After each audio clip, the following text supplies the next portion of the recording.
Good afternoon, everyone, and thank you for joining us on this dreary, dreary Wednesday. I absolutely hate when it rains, but today is giving us so much energy, and we're really looking forward to what we're bringing you guys today. Yes, so before we get into what we're talking about, I just want to do a quick recap from last week, because this whole month of November, here at Bryant Katsaounis, with the show, with our social media posting, our newsletters, everything we're doing is about getting out of your own head. I know you've been kind of cycling out of control some in and out this summer, and you've been experiencing that for the first time. Absolutely. Yeah, just getting in your head can really make you spiral out of control. And, you know, one of the biggest things for me last week was all that noise that was going on in my head. Yeah, and so this whole month we're focusing on what happens when we spiral and how to go to a positive spiral out over a negative spiral. So last week we had focused on, this whole month we're focusing on the book of Philippians. Correct. So last week we had talked about Philippians chapter 4, verse 8. Finally, brothers and sisters, whatever is true, whatever is noble, whatever is right, whatever is pure, whatever is lovely, whatever is admirable, if anything is excellent or praiseworthy, think about such things. And so we were really talking about what we think about is what we become. Absolutely. Just that really resonated with me last week, because I was thinking so much that I was unhealthy, and I was starting to become and manifest some of those things. But also just the power of transforming your thoughts and not focusing on the negative, the untrue, the falsehoods, and focusing on, like she just shared, what God shared with us in the Bible, what's admirable and what is true, is deeply and truly life-changing. Yeah, and so often we have thoughts, feelings, and actions that are not true, right? We tell ourselves lies. And so that's what we're going to be talking about today. We're going to be talking about the 5 most common lies we tell ourselves and how that plays into our thoughts, feelings, actions triangle, which we bring up every week because it's who we are. Absolutely. Really. So what is our Bible verse for today? So our Bible verse today is going to be Philippians chapter 4, verses 11 through 3. And that states, I am not saying this because I am in need, for I have learned to be content whatever the circumstances. I know what it is to be in need, and I know what it is to have plenty. I have learned the secret of being content in any and every situation, whether well-fed or hungry, whether living or in plenty, or in want. I can do all things through him who gives me strength. That's powerful. The word content is going to be used many times throughout the show today.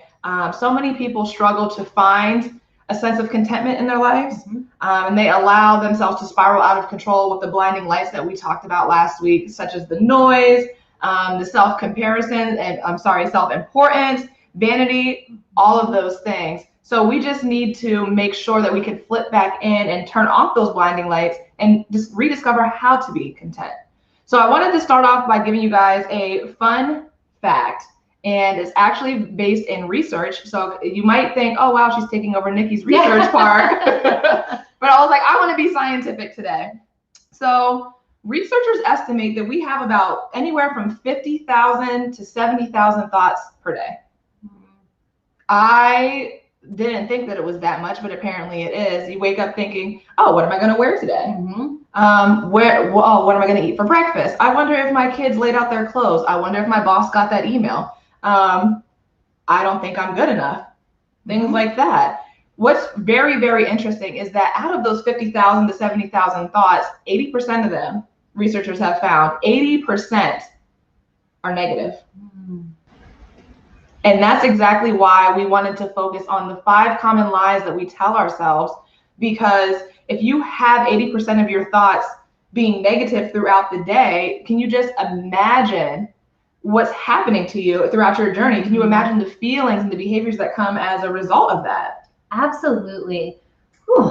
That's just an astounding number when you think about it. So which one, the thoughts or the percentage? The thoughts did not surprise me. I was like, that's it. So I feel like my mind is always racing, but the percentage of thoughts that are negative, because like we talked about, we know that thoughts create feelings, which subsequently create actions. We may or may not know them, whether it's subtle or obvious. Right. And so if so many thoughts are negative, what does that mean for our interactions with the world, how we view ourselves, how we show up, how we treat other people? Right. Like, that is just a huge negative percentage. That is. And I want to say that surprised me as well. Actually, both of those things surprised me. I feel like my thoughts are just basic throughout the day. Like you said, you might be spinning and thinking about things. I feel like, as of lately, I probably do reach the 70,000 thoughts per day, but normally just basic. But to hear and to see that the average person's thoughts are 80% negative, that kind of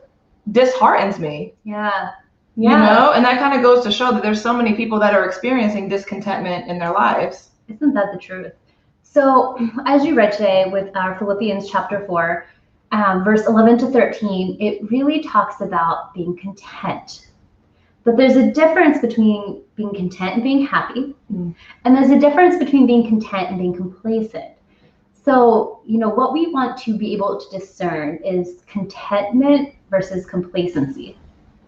So complacency is those automatic thoughts, those automatic actions. We go about our lives without intention, without thinking about it. Those moments when you wake up and you're like, oh, it's already Thursday. Oh, it's already November. Oh, it's already 2020, right? Like when those moments pass you by without really intentional action or intentional feelings. That's complacency, right? Contentment is also, I feel like a lot of clients come to us like thinking contentment is being happy in whatever situation you're in. So how would you decide, like, what is your explanation for the difference between contentment versus happiness? Happiness to me is just like, you're in your happy place. And again, like you mentioned, it can be defined for anyone. Anybody can have a different definition of happy. But for me, if you're asking me, happiness is just being able to be around family, being able to be around friends and experience love all the time. For me, content is just being able to understand that no matter what happens, God's in control. He has a plan for you. He's the story writer of your life, and to be content with it. Just like the Bible verse says, whether you're in need or you have plenty, whether you're hungry or whether you're starving, you're content because God will provide. Yeah, and so content is, you can be, like you said, you can be abound or you can be full of abasement, right? But we know that even if there's a time of struggle, that doesn't mean you're happy about it, right? Whether it's financial need or whatever the case may be, like, oh, no, you don't have to jump up and down like, I'm so happy I'm broke. Thank the Lord, right? That's not what we're talking about. It can be like, wow, this sucks. This loss of a person, this financial struggle, whatever the case may be, this event in this moment suck. But it's okay for it to suck because I'm learning a lesson, or I am growing, or I am learning how to do things differently. And for that, I am content. So being content means sitting whatever feeling you may have and not ignoring it, but also understanding that it's just part of a very broad picture, whether it's a bigger picture of your life or a bigger picture with a nation, a globe, life as a whole. You're a very, very small piece to that. And so kind of finding comfort in, this moment may be crappy and that's okay, but to know that there's a bigger thing out there. I was going to say, I think being content also kind of applies to anxiety in a huge sense. Now, I can't recall the exact verse off the top of my head, but I know it is Philippians. I want to say maybe it's chapter 4, verse 5 through 7. I'm not sure if, you guys behind the scenes can correct me with this Bible verse, but just it says that you don't want to place too much into anxiety, to just be content and literally understand that everything is happening for a reason. Don't get caught up in those anxious feelings because there's no point. God's in control. So when I think about content versus anxiety, I think a lot of people get stuck in that. How can I be content, right, when I just lost a loved one? How can I be content when PP&L has called me time and time again and they're shutting my electricity off tomorrow at noon? How can I be content when, some mysterious illness is hanging over my child's head? Like, how can you be content in those situations? And it is a journey. It takes a lot of shifting your thoughts, shifting the 80% of your negative thoughts to the positive thoughts. But with the Bible and God's word and your friends and support, I think you can find contentment. And we know the Bible says that long suffering is part of those core characteristics to follow Jesus, right? Like peace, joy, love, long suffering, those are all part of that. And so long suffering is sometimes those moments of suffering, those challenging obstacles. And again, you don't have to rejoice in them, right, but to acknowledge what you're gaining from it. So with that, there's so many lies we tell ourselves, right? Whether we've experienced, especially if we've experienced trauma, and I can get more into that later. We know that the 5 most common lies we tell ourselves are going to show up in all the ways. But even if you haven't experienced trauma, just being human, having experiences, you're going to relate to some of these. Right. And it causes us to be discontent, which is a huge problem. So what are the 5 most common lies and these are not official, these are just the 5 most common lies that Taylor and I have noticed throughout therapy and coaching experience and journeys that we find that people come to us with. I think the biggest one that I've experienced, whether we're doing dual coaching or like our own separate things, is I'm not good enough. I'm not good enough. And when that becomes a large part of your thoughts throughout the day, I don't think people truly understand how that makes them feel. So maybe they're feeling insecure, scared. There's some fear and worry playing around in that emotion box. And as a result, for not feeling like you're not good enough, you might not even want to try. You might not want to try. I think that's one of the biggest lies that, I have seen in our clients and just intermingling with people in the community or just family and friends. That's a big one. Yeah, so I'm not good enough to be in this relationship, to be in a part of this group. I'm not good enough to start my own business, like whatever the case may be. So often we say, I'm just not good enough, right? And so what we know is though, like it doesn't matter who you look at and what level of success they have. If you were to listen to everyone's story, there have all been times where we haven't felt good enough. Right? We haven't felt like we deserve the accolades we do, the success we have, or the abilities to get started, or whatever the case may be. And knowing that your life is part of that journey, inherently, like you're alive, you're human, no matter what, that makes you good enough. And to be able to really acknowledge and embrace that. I want to touch back on one of the blinding lights from last week, and that is the comparison. When you think, I am not good enough, I want to challenge you to say, not good enough compared to who? Compared to what? Because so many times, I think one of the biggest things that I've seen with trauma therapy or coaching teenagers is that comparison through social media. I don't have the perfect body, or my hair doesn't look like hers, or I don't fit what society tells me I need to be. So they feel like they're not good enough. They don't even want to show up. They don't even want to try. They're always constantly comparing themselves and thinking that other people may be better than them, or they just don't know how to show up. So they just give up. And, not being good enough,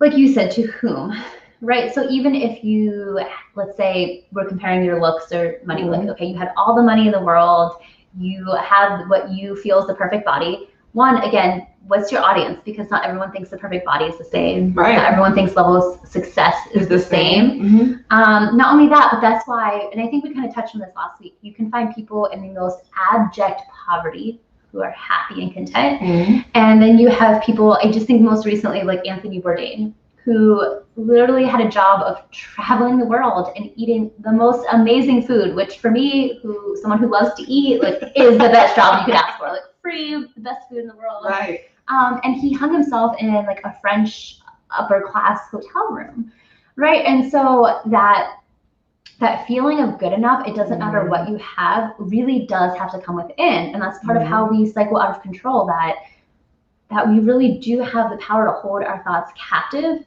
And if you're not good enough, you're going to take action. And I think some of the worst action you can take, in addition to hurting other people, is ultimately possibly hurting yourself. You definitely are spurring me to think some other thoughts. I'm adding to that 50 to 70,000 thoughts per day here. But when you say compared to who, like so many people think that once I achieve the success and achieve the money and the beautiful house, then I will be content. But you made such a great point Not all wealthy people are content and happy. Mm-hmm. Right? So why do we always want to strive to compare ourselves or think that we're not good enough to achieve? Like, it's just, sorry, see, now my thoughts are going crazy now. It's insane to think that. Mm-hmm. You know, when you find yourself comparing to somebody else, or those thoughts of I'm not good enough, you do have to write it out and think, compared to who? Mm-hmm. Who am I putting myself up against? Because in the eyes of God, you are good enough. Mm-hmm. He says it multiple times throughout the Bible. He loves you, you know? Mm-hmm. So you got to call that out. You know, there's a book that I think about, and it's called, it's a kid's book, and it's called Just John. And we use this book with one of our clients. We'll call him Bob. But we kind of had this discussion a few weeks ago in a coaching call. But Just John is, you know, so many of us want to attach ourselves to a label to make us good enough. Mm-hmm. Right? I am the ideal mom. I'm the ideal wife. I'm the ideal employee. Mm-hmm. Whatever the case may be. I have the better body than my friends. Like, I don't know, whatever you may be thinking. And when you start attaching yourself to labels, you will immediately go into a negative spiral. Like, it only gets worse the more labels you attach mm-hmm. to yourself. And so this kid's book is basically saying, I am just John. I'm not just John the kid. I'm not just John the student or this. Like, I am just alive and I am human. And in God's eyes, that is good enough. So being able to be good enough in your journey and your flaws as well as your successes is huge. How difficult do you think it is, I'm going to put you on the spot, for people to just be just Nikki? Incredibly. Just Taylor, just John. How difficult is it to achieve that type of mentality? I think truly, unless you have someone pointing it out and working through with this through you, like, even think about the entire world, especially Western culture. We label everything. We fill out forms. We have to label if we're single or married. What gender we are, what race how we old are. we are, what race we are. Yeah. Like, we are constantly, and for sometimes we obviously have to label things, but we get so used to labeling everything. Like, what brand of clothing is this? Where did you get those earrings from? And that we know things inherently have no meaning unless we ascribe it a meaning.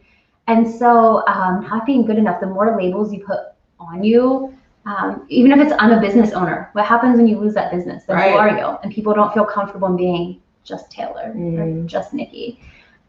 So I think one of the biggest ways to get out of that negative spiral of not feeling good enough is to take away the labels and just be. So just John equals content. Yes. Wow.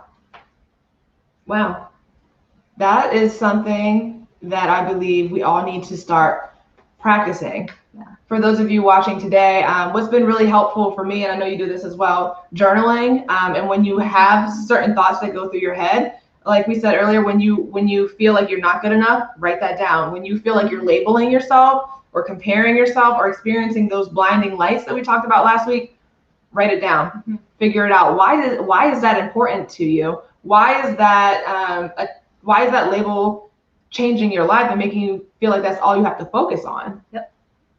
So not being good enough is one of the 5 most common lies we hear from our clients. Second one, which is kind of related, is I'm not capable. So I know for us, just in the business we're in, this most often shows up with like, well, I'm not capable enough to be an entrepreneur or to take that big leap. Mm. But what other ways can I not capable show up, or how has it shown up in your life? I'm gonna put you on the spot now. So when I think of capabilities, perfectionism. Perfectionism. So I never thought or viewed myself as a perfectionist. Never, ever thought of myself that way until I want to say one of the first times I met you when we worked at a different company. Do you remember this? I remember when I met you, but I don't know if I know the story you're getting ready to say. So we worked at a local mental health agency in this area, and that's how we met, like 2 or 3 years ago. But we were going around practicing reframes as, a team of therapists and pointing things out in each other. And I guess if you want to say labeling, I don't know. And she was like, I think you're a perfectionist. I'm like, I don't remember that. You don't remember that? I don't remember that. You said that. I was like, how am I a perfectionist? And you just, I can't remember what you said, but that stuck out to me. And ever since then, I'm like, oh, wow, maybe I am, because like being capable to me means I'm able to achieve great things. Like I have all the abilities that it takes. I have the skills that it takes. I can achieve this no matter what. But if I find that I'm doing something great but not perfect, it makes me feel like I'm not capable. Yeah, yeah. But you definitely called that out of me. I never viewed myself as a perfectionist until I think you and the male therapist on the team pointed that out. I don't remember that, but interesting. Yeah.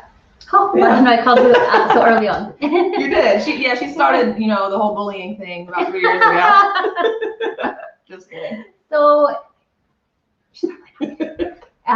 when we do our dual coaching, I'm the boxer and you're the cheerleader. Yes. So I beat people up and she puts the Band-Aids on for them. So. Yeah, yeah. But I think that's I'm not capable is definitely a big one, which is why we include it in the top 5, right? But so many people wake up each and every morning telling themselves that message. Yeah, and like I'm not capable can be like you don't feel smart enough. That you don't have the knowledge behind, you don't have a certain skill set. But the truth is, even the most successful people have felt that way. And so how does it serve you to say I'm not capable?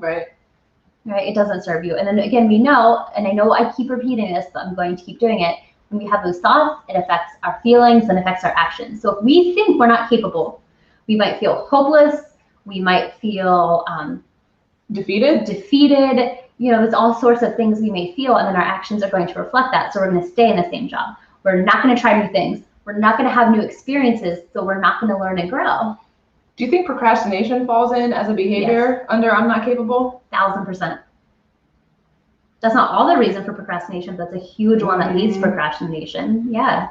I was wondering that because so many people do procrastinate, whether you work better under pressure. So let's go with the positive, right? You work better under pressure. You like to wait last minute so you can have the full picture, or the bad stuff. Maybe you truly do feel like you're not capable, and why put your all into something if you just feel like you don't have the skill set, or you feel like you're not meant to do something like that. Yeah. And that reminds me of the Bible verse from last week. If you're telling yourself I'm not capable, are you really focusing on whatever is true, whatever is right, whatever is admirable, to put yourself down like that? And so I know you wanted to introduce an activity called the RRR. So we will do that at the end, but we'll give you some tools at the end of the segment on how to help overcome those thoughts. We actually have a couple of activities that we want to share with you guys on how to overcome these 5 common lies. And maybe, I know we're going to go through like the other 3, but you might find yourself experiencing some other lies outside of these. And if you guys do have any of those thoughts or feelings, please drop that down in the comments below. We'd love to know what lies that you guys feel like you're telling yourself. And hopefully one of these activities that we're going to introduce in a few moments will help you break through that. Absolutely. So the third most common lie, and I will just call myself out on this one, I think is the one that I've probably experienced most of my life, and that is the lie of I will be rejected. And it kind of ties into not being good enough or wanting to fit in, but I will be rejected. Again, this could be I want to start my own business and I'm going to be rejected by the community or by the buyers. I'm going to be rejected in this relationship. This person's automatically going to cheat on me or not love me. I'm going to be rejected in this group of people. So tell me more about how that can affect your actions, or what are the most common actions you see as a result of that thought? Fear of rejection is definitely a big thing that many of our clients experience. Now, it's not something that they're willing to say, like, I'm coming to you guys because I have a fear of rejection. Right. That's something that we actually uncover, like, probably session 2, session 3, and then they're like, oh my gosh, like, yes, that's what it is. But people who fear rejection, they might take a few steps back and not fully put themselves out there in the world. So that means you're missing tons of opportunities to, become capable, if you will, to learn skills, to do whatever it is, to find your perfect soulmate, whatever it is for you. When you live in that fear of rejection, it's going to stop you from doing so much. Yeah, and we have the thought I might be rejected, and we have those feelings of fear, right? Those feelings related around insecurity. How that's also going to show up as in an action, and let's just say it's in a relationship, is oftentimes doing something that the other partner wants more often and not really being aligned with your true self, and not being able to be your authentic self, which automatically will spin you into most sometimes anxiety or depression. So pop quiz time for Nikki. Uh-oh. And she'll probably turn it around on me too, guys. So that fear of rejection, like we said, is big. And you just did a little bit of self-disclosure saying that that's the biggest lie that you've told yourself. So I wanted to ask you, do you worry more about your hopes and dreams? Or are you more caught up with your fears and those worries and the what ifs and the anxiety? Now, I think I would say 70% of my thoughts are about my hopes and dreams. So there's more of a focus on that. Yes. Okay. 30% of the time is still worry. But when I was younger, definitely fear and worry more. And I think I only was able to kind of switch that because of the field we're in and what we do for a living, because I'm constantly self-reflecting. But I don't think I'd have been there if it weren't for that. It would definitely be more on the focus, the anxiety. So that before I answer that question, that makes me seem like, you know, that shift that you made, and somewhere along that journey you found contentment. Oh, absolutely. I think honestly right now at this point in my life is hands down the most content I've ever been. There are moments, sometimes a few days a week, I will have worry. More so, you know, I own my own home, like more so about like finances around the house, or when something breaks, or that I've bit off more than I can chew and I don't have enough time in the day. There's like slight worry, but I would say most of the time I feel genuinely content. Like I have hopes and dreams and I'm trying to achieve them, but until that happens, like I'm appreciating where I'm at in my journey. And then you said me, right? I you did ask want me to disclose now? Okay. So I would probably say everyone knows me as Positive Patty, you know, and I might be an outlier of the statistic that 80% of your thoughts are negative. I think you could probably attest to this. I was probably more of a 90-10, like all of my thoughts were positive. Something for me could break, I'd be like, oh, that's fine. I'll go and buy another one, or somebody else can come fix it. Even in therapy, I'm sorry, I'm interrupting you. Go ahead. When we were at externship in California, like we were working with families who had like some of the most traumatic, just horrible things happen to them. And Taylor was spinning it around so much and like being so positive. We had to pull her out of the room because it was like a two-way mirror and be like, you have to let them sit in that nastiness and like have them acknowledge that, because if you keep being so positive and like, who's this bee? Like she doesn't know what we're going through. Like you are always the most positive person I ever met in my whole life. Super positive. I see like the glass half full. One more quick story. I want to say I was in an Uber meeting my friends downtown for happy hour, and I left my phone in the car. And I noticed it in the Uber. I noticed it about 10 minutes after, because I was like looking for my phone to call my husband, let him know I got there. I was like, oh, I think I left my phone in the car. And my friends are looking at me like, Taylor, like we would be freaking out. We'd be like running all over the place trying to figure out like what's happening. And like, I'm content. I'm like, I know where it's at. I'll try to get in contact with the Uber driver. Maybe they'll pick up and give me my phone. Maybe they won't. I'll have to get a new one, whatever. I didn't let myself spiral out of control with that. Long story short, I was able to find my phone. But when I think about what do I focus on more, I would say over the last couple of months, I have been more focused on the fear and the worries and the what ifs. My thoughts probably have been 90% negative. Causing spiral, causing anxiety, causing me to be the opposite of what content is and focus on the opposite of whatever is true. But like I want to say over the last couple of weeks, I've been trying to make that shift to focusing on my hopes, dreams, and getting back on track. So I think we're kind of both at that spot right now, focusing on hopes and dreams and getting rid of those lies of, you know, maybe we're not capable, that procrastination that we were talking about, the fear of rejection. We're just focusing on what is true for us and being content in this journey and learning that no matter what happens, we're going to be able to succeed. Yeah. And you know, that fear of rejection can show up in, so we talked about big ways, like changing kind of who you are in a relationship, or not taking that leap of faith to start whatever it is you want to do in your life. But like the fear of rejection can show up in like, I don't want to say dumb, because nothing is dumb. It's how we feel. It's relevant. But like in the silliest, to me, the silliest of ways. And I was talking to a coworker. I don't, she was like asking me what I ate that day. I don't know why. It was like one of those weird conversations. And I was like, I had this like really great tofu, like spicy tofu wrap.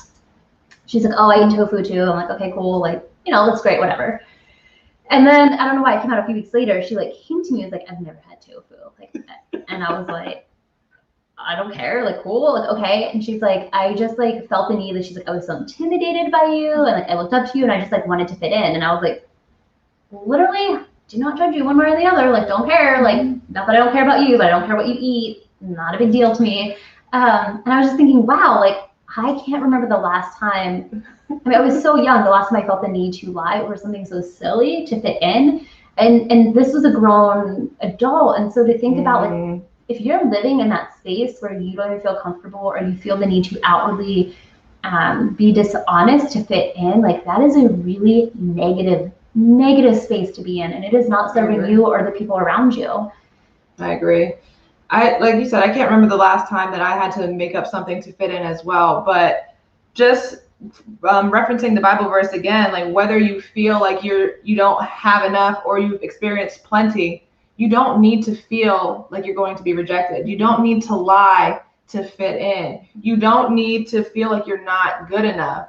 Be content in where you are at in this journey, and God will provide everything else. Yeah, and this goes the opposite way too. We almost put this in for the 5 most common lies, but I think it was like the top 10. But the idea of like being a victim.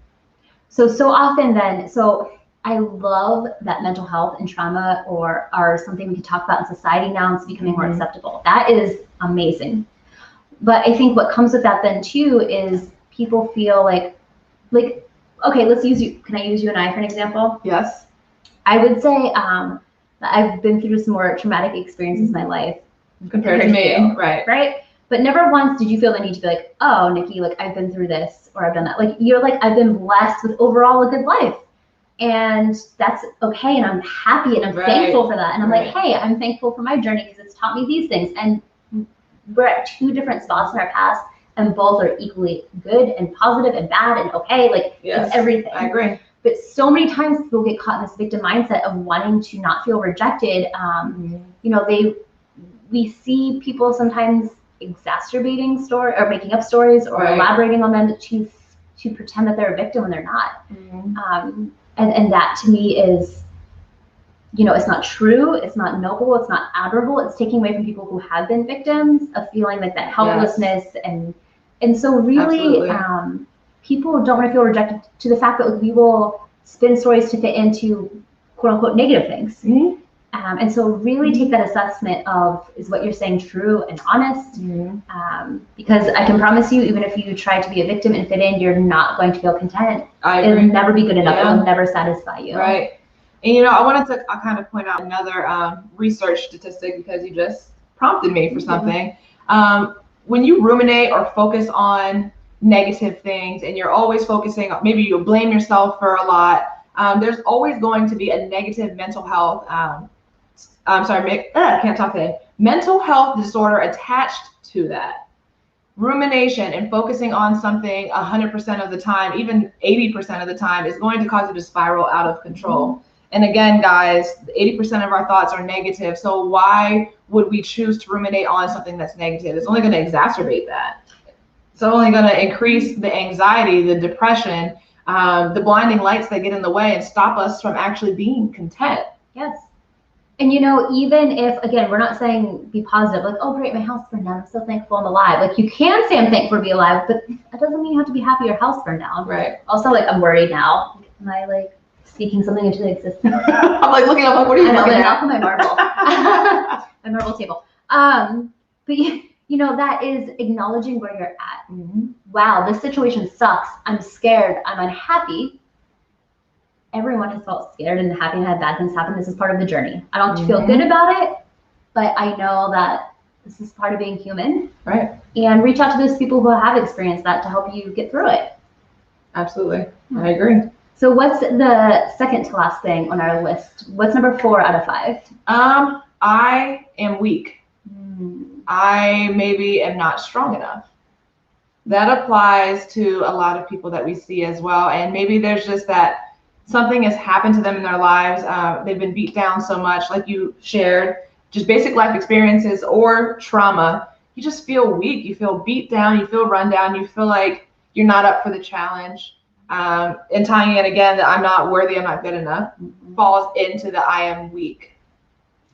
Yeah, and so I think about, okay, if we're telling ourselves, I am weak, the feelings that if you think you're weak, what are some feelings that are attached, like when you're feeling weak? I might feel a lack of confidence, kind of being insecure, timid, scared. I think of fear being a big one. And so when we live in that space of feeling weak and we have those feelings of fear and worthlessness and the other things you mentioned, we're going to act in that way. So we're going to act in a way that is weak, that doesn't take us to the next level, that doesn't allow us to be confident in our own space and who we are. And not only does that negatively impact yourself, it's going to impact those around you, right? If you have kids, they're going to see that, they're going to grow up to be that way. Right, if you have friends or significant others that you're around all the time, they're really going to feel that energy, and that's literally going to bring everyone down. And this isn't meant to like be a guilt trip, but really understanding like when it's okay to sit in that space of I'm feeling weak for this moment, but I know I'll overcome it at some point, but I'm gonna be weak for tonight, versus I am weak. And when you identify that as a characteristic, it will attract certain people to you. And it will create certain outcomes. And remember, how you think equals how you live. Exactly. So if you are focusing on or telling yourself, I'm weak, I'm not strong enough to handle this, that's going to show through in your behaviors like nothing else. Like you said, it impacts, like it ripples everyone around you. Everybody around you is going to sense that weakness. And a lot of people might pick up on that and like adopt those same characteristics, especially like the children, like you just shared. Because as we all know, like kids learn all their behaviors and all the things that they do from watching other people. Yeah, and I'm not going to go off on this tangent, but just a quick snippet of information. Even with criminals, like when we talk about like violent crimes, so individuals who are looking to like when we're talking about rape or murder, like those significant, obviously violent crimes to other people, there's like there's this underlying know in the criminal justice community that those individuals can sniff out their victims. And what that means is, sincerely, there are subtle cues our bodies give off when we feel weak that we may not notice, but predators will. And so literally, even when we talk about crime, like that will absolutely show up in your actions. And then you get victimized, and then you feel even weaker, and then you get stuck in this negative spiral. By no means we're not saying like it's the victim's fault. Like what we're saying though is that it will literally show up in every single one of your actions, whether you realize it or not. Right. And then just the negative or difficult life experiences coupled with the trauma, unless you are able to get the life coaching you need or the therapy you need, or like mix that in with the word of God, it's going to be hard to overcome these things. It's going to be hard to dig yourself out of those 80% negative thoughts.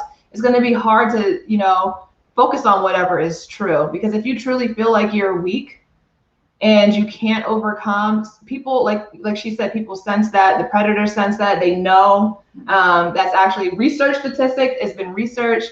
If you've been victimized once, you're more likely than somebody who hasn't been victimized to be victimized again. Like the statistics on that type of stuff are kind of scary, if you will, but that's all the reason why it's so important to dig yourself out of that. And like you said, it's okay to have moments of weakness. It's okay to feel like you've broken down for a brief moment in time, but do not let that become the lie you tell yourself. Do not let that become a mentality, because it's going to send you spiraling downwards quickly. Yeah. So we're going to wrap up this fifth one rather quickly, because there are some other things we want to go over before we wrap up this segment for today. So the fifth most common lie that we most often hear from our clients is, I am not worthy, right? I am not worthy of love. I'm not worthy of success of this great life. I am not worthy. I mean, what are some other things that you can think of that we hear frequently? I think the biggest one is, I'm not worthy of love. I think to me, that's the biggest one that I've seen. And not too much to touch on trauma. It seems like the area we're going to today. But a lot of people who've experienced that trauma, or who may have had a difficult family life growing up, a lot of people feel like they're not worthy of that love. So they might self-sabotage. They might have that mentality of I got to get you before you get me, even if nobody's trying to get you. But just having that overall mentality, like I'm not worthy. Again, the lies, I'm not capable, I'm not good enough, I'm going to be rejected, I'm weak. That all kind of ties into the I'm not worthy package with the bow on top. Yeah. And I think, so I'm not worthy may not show up. Again, most of our clients don't come into us saying, like, I don't feel worthy. Can you help me? Like that's right. But one of the ways that shows up is, let's say a significant other, even a friend, because you and I, well, I'll just throw us under the bus. So I think twice in our friendship. So if those who don't follow us we were coworkers, became best friends, became business partners, dating her brother now. Like we have this weird enmeshed relationship. I woke up this morning in your husband's t-shirt because you let me borrow it last weekend. So like, right, like our lives are just all the time. Half your clothes are here, I feel like. I live here. I mean, you're gonna start paying me rent. So in not feeling worthy, so I know that if I have an issue with you, I can come to you and be like, hey, what the heck? Like, I don't like this. You're annoying me today. She does the same to me, and we are perfectly safe in this relationship to share that, to talk about it, and to move on within minutes or hours. Again, I think twice we've had little issues, and it's been resolved in hours, immediately. Because I know that I am worthy of her love and her respect, as you are mine, and it's fine. But so oftentimes we see, whether it's couples coaching or just people struggling with their relationship, like not feeling safe to share what they don't like, or to feel safe in saying like, I'm not happy. Well, why not? And people don't feel worthy enough to say it's okay to like not show this best part of myself and to know it's okay. That has to do with your self-worth. And I think that's what I was gonna say, lack of self-esteem. Yeah, and I think that's one of the biggest ways that lie we tell ourselves shows up. It's in how we interact with others in that way. Absolutely. So guys, just to briefly review the 5 top lies. I'm not good enough. I am not capable. I will be rejected. I am weak. I am not worthy. All of these things are not true, not noble, not right, not pure, not lovely, not admirable. And will not create contentness. And will not create contentness. But I also want to share with you guys the last part of this verse of the Philippians chapter 4, verse 13. I can do all things through him who gives me strength. So if you focus on that Bible verse and the one from last week, Philippians chapter 4, verse 8, you will let all of those negative thoughts just fall off of you like the rain coming out of the sky. Sorry, I hear the rain over here. So that's the metaphor when it's used. Open. It's going to fall off of you like the rain coming down, and you can finally get on your journey to becoming content. And understanding that no matter where you are in your journey, no matter where you are in your life, things will work out for you the way they're supposed to, and you can be content. So with that being said, we did share earlier that we wanted to give you guys a couple of tricks and tips, wow, tongue twister today, on how to overcome these lies and how to break through those barriers of those negative things you tell yourself. Yeah, so I think the first one is just a very simple mantra. If you can't remember anything else, it's to take your thoughts captive.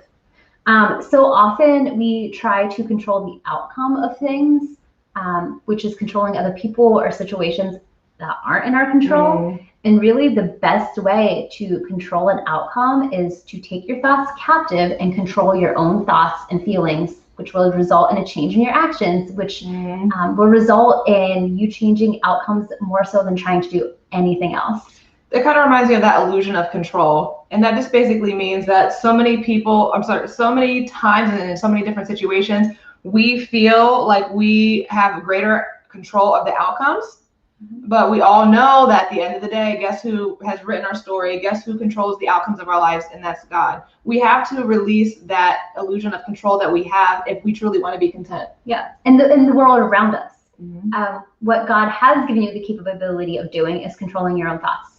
Right? It's in various Bible verses to take your thoughts captive, to not get in those anxious feelings, to not get in that downward spiral. And so, we cannot control what other people do. We cannot control what happens to us, but we can control how we think, and feel about a situation, and we can control our own behavior on that situation. And I know that sounds so cliche, like you can control yourself, but really our thoughts are not out of our control, and that is a myth. Right. So guys, you definitely want to take this advice that she just shared today and decrease those 80% of your thoughts, maybe get that down to 30% if you can, and that's really going to help you do that, to take those thoughts captive. But the next trick that we have is something called RRR, which is record, rationalize, and replace. So what you'll want to do is, if you have like a piece of paper, fold it in 3, art project. Hang on with me, guys. I am learning how to fold in 3. Babe, how long has it been since you've done that? So you'll fold it into 3 different quadrants like this. And then just for the sake of time, one of the first R will be record, this one will be rationalize, this one will be replace. So if you're feeling any of these thoughts that we shared earlier, some of these lies that we tell ourselves, I am not good enough, I'm not capable, I'll be rejected, I'm not worthy, all those things, you want to put that in the first quadrant for record. You want to write down and record those thoughts. And that's part of captivating your thoughts. Capturing your thoughts. Wow. Holding your thoughts captive? Holding your thoughts captive. There we go. Eventually. Thank you, Nikki. So after you do that, you want to rationalize why or what is happening that's causing me to have these thoughts. What's the purpose of this? What purpose does it serve in my life? And then you want to finally replace that. So if you're not feeling good enough, maybe you could say, well, actually, I haven't had the training on this, but I'm willing to sign up for that training next Thursday at 5 to learn how to become an entrepreneur, to learn how to become a better parent, or whatever it is that's going to make you feel like you're good enough. Taking those thoughts, those negative thoughts captive, recording, rationalizing, and replacing them is going to be something that will change your life and shift your thoughts, so you will stop having those negative thoughts so much throughout the day. Yeah, and before we close, kind of in line with what you're talking about, we spend so much of our day thinking about how we're feeling, and we as people rarely think about what we're thinking. But because we say this every week, what we think controls our feelings and controls our actions. Why would we spend so much time thinking about how we're feeling and then not what we're thinking, which is the root of our feelings and our actions? Like, it doesn't make sense. And so by doing this RRR activity, it allows us to really think about what we're thinking so that we can understand ourselves in a way that I think sadly we don't take the time to most days. Absolutely. So guys, as always, thank you so much for tuning in today, where we explore the connections between mindsets and mental health on our talk show. Please follow us on our Instagram page, and that is BKLLC19, as well as our Facebook page. You can find us at Bryant Katsaounis Life Coaching. You can also subscribe to our newsletters and check us out on our website at www.visiondrivencoaching.com. And we did want to also share with you guys, when you subscribe to our newsletters, we will personally send you the RRR activity and different worksheets that can help you finally take your thoughts captive and start to make that journey from negative to positive thoughts. Absolutely. See you next Wednesday at 2, guys. Have a great weekend. Bye.